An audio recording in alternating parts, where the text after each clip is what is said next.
ज्या वेळेस तुम्ही आरशामध्ये पाहताय सगळ्यात पहिल्यांदा काय पाहताय? शक्यतो चेहराच. पण कधीतरी आपलं पोट आरशामध्ये पाहिलंय का? तुम्हाला तुमचं पोटाचा आकार वाढल्यासारखा वाटतोय का? आणि अनेक प्रयत्न करून पण ते पोट कमी होत नाहीये असं तुम्हाला वाटतंय का? जर असं वाटत असेल तर हा व्हिडिओ स्किप करू नका, कारण या व्हिडिओमध्ये मी सांगणार आहे की वयाच्या 40 नंतर जसं वय वाढायला लागल्यानंतर आपलं पोटाचा आकार नेमका का वाढतो. हात पाय बारीक राहतात पण नेमकं पोटच का वाढतं? असे 5 कारणं ज्याच्यामुळं पोटाचा आकार खास करून वाढतोय. मागच्या पहिल्या एपिसोडमध्ये भरभरून प्रतिसाद दिल्याबद्दल तुम्हा सगळ्यांचं मनापासून धन्यवाद. एपिसोड 1 मध्ये वयाच्या 40 नंतर आपलं वजन का वाढतं हा आपला व्हिडिओ आहे. डिस्क्रिप्शन मध्ये त्या व्हिडिओची लिंक आहे, तुम्ही नक्की तो व्हिडिओ पहा. ज्यावेळेस पोटाचा आकार वाढतो त्याची सगळ्यात महत्वाची 5 कारणं. नंबर 1, ज्यावेळेस वयाच्या 40 नंतर आपल्या पोटाचा आकार वाढतो तर त्यामागचं पहिलं महत्वाचं कारण असतं शरीरामध्ये होत असणारी स्नायूंची कमतरता.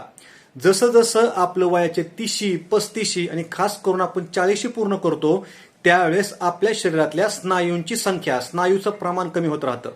जेवढं स्नायूंचं प्रमाण कमी तेवढं आपल्या शरीरामध्ये पोटाचा चरबी वाढत जात असते. कारण स्नायू म्हणजे शरीरामध्ये कॅलरीज बर्न करायची भट्टी असते, इंजिन असतं. आता इंजिन जर स्लो झालं तर गाडी योग्य चालेल का? सेम त्या पद्धतीनं आपल्या शरीरातले स्नायू कमी झाले तर आपल्या शरीरामध्ये अतिरिक्त चरबी वाढते आणि ती चरबी खास करून पोटाच्या भोवती साठलेली जाते. आपल्या शरीरामध्ये 40 नंतर पोटाचा आकारच का वाढतो याचं कारण नंबर 2, आपली हालचाल कमी असते. वयाच्या 20 मध्ये किंवा 25 मध्ये तुम्ही जेवढी हालचाल करत होतात तेवढीच हालचाल तुम्ही आज करताय का? तर उत्तर असेल नाही. वयाच्या 20-25 मध्ये आपण जास्त ऍक्टिव्ह असतो, पण जसं 40 येते का नाही त्यानंतर आपल्याला आपल्या कामाचा व्याप, व्यवसाय, नोकरी ह्या सगळ्या गोष्टीमुळं आपलं बसायचं प्रमाण जास्त वाढतं. काही जण 30 मिनिटासाठी व्यायाम करतात पण दिवसातून 10 तास, 12 तास ऑफिसच्या खुर्चीवर, कॉम्प्युटर समोर, लॅपटॉप समोर आपण आपला वेळ घालवतो. त्यामुळं आपण जो काही आहार घेतोय, जे जेवण करतं ते पूर्णपणे पचलं जात नाहीये, त्यातल्या पूर्ण कॅलरीज बर्न केल्या जात नाहीयेत. त्यामुळं आपल्याला पोटाच्या भोवती आपला आकार वाढतो. महत्वाचं कारण, तिसरं महत्वाचं कारण ज्याच्यामुळं आपल्या पोटाच्या भोवती चरबी वाढते, पोटाचा आकार वाढतो, ती म्हणजे अपुरी झोप. बऱ्याच वेळेस कामाच्या कामामुळं आपण आपली झोप उशिरा घेतो. रात्रीचं जागरण होतं आणि आजकाल खास करून मोबाईलचा, लॅपटॉपचा अतिरिक्त वापर. आपण कधी ती शॉर्ट्स, कधी रील्स, कधी न्यूज या सगळ्यामध्ये आपलं रात्रीची झोप आपली होत नाहीये.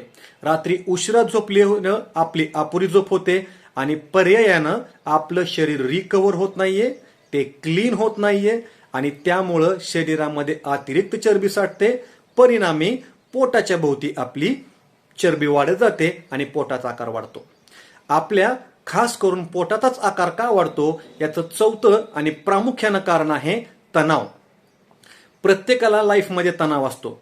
कोणाला व्यापाराचा, कोणाला नोकरीचा, कोणाला नातेसंबंधाचा, वेगवेगळ्या कारणासाठी आपण तणाव घेतो. शरीरामध्ये जेवढा जास्त तणाव, हा तणाव जर जास्त प्रमाणामध्ये वाढला, क्रोनिक झाला तर आपल्या शरीरामध्ये कोर्टिसॉल नावाचं हार्मोन तयार होतं.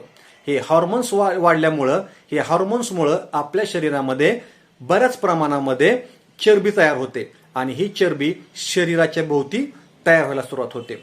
आपल्या शरीरामध्ये पोटाचा आकार वाढत असल्याचं 5वं आणि सगळ्यात जास्त महत्वाचं कारण म्हणजे हार्मोनल इम्बॅलन्स. ज्यावेळेस आपण सातत्यानं तणाव घेतो किंवा महिलांमध्ये हार्मोनल इम्बॅलन्स होतात त्यावेळेस आपल्या शरीरामध्ये ताण पण वाढतो, आपलं इमोशनल इटिंग होतं, खाण्याचं प्रमाण वाढतं आणि त्याच्यामुळं आपल्या शरीरामध्ये जी अतिरिक्त चरबी होते ती अतिरिक्त चरबी आपल्या पोटाच्या भोवती वाढते. आता आपण समजून घेऊया की अशा कुठल्या ऍक्शन प्लॅन आहेत, अशा कुठल्या गोष्टी आहेत ज्याच्यामुळं आपल्या पोटाचा आकार कमी होऊ शकतो. जर तुम्हाला पोटाचा आकार कमी करायचा असेल तर ह्या महत्वाच्या गोष्टी समजून घ्या. नंबर 1, आठवड्यातून किमान 2 दिवस तरी स्ट्रेंथ ट्रेनिंग करा. त्यामुळं शरीरातले स्नायू वाढायला मदत होते. नंबर 2, दिवसभरातून किमान 6 ते 7 तासाची झोप नक्की घ्या. नंबर 3, तणाव व्यवस्थापन करायला सुरुवात करा. कारण तणाव व्यवस्थापन नाही केलं तर मात्र आपल्याला पोटाचा आकार आपला वाढत जाईल. पुढची महत्वाची गोष्ट, हार्मोन्स बॅलन्स ठेवायचे असतील तर आपल्याला आपली जीवनशैली महत्वाची करा. जीवनशैली सांभाळून घ्या आणि योग्य जीवनशैली सांभाळण्यासाठी वेलनेस कोचचं, एका प्रॉपर कोचचं मार्गदर्शन घ्या, ज्याच्यामुळे आपलं छान पद्धतीनं जीवनशैली व्यवस्थापन होईल. व्हिडिओमध्ये कमेंट करा तुमचं वय किती आहे आणि पोटाचा आकार कमी करण्यासाठी तुम्हाला नेमक्या काय काय अडचणी येत आहेत. जर आपला एपिसोड 3 जो अतिशय महत्वाचा आहे तो समजून घ्यायचा असेल, तो डायरेक्ट तुमच्यापाशी यायचा असेल तर ह्या चॅनलला सबस्क्राईब करायला विसरू नका. तोपर्यंत धन्यवाद.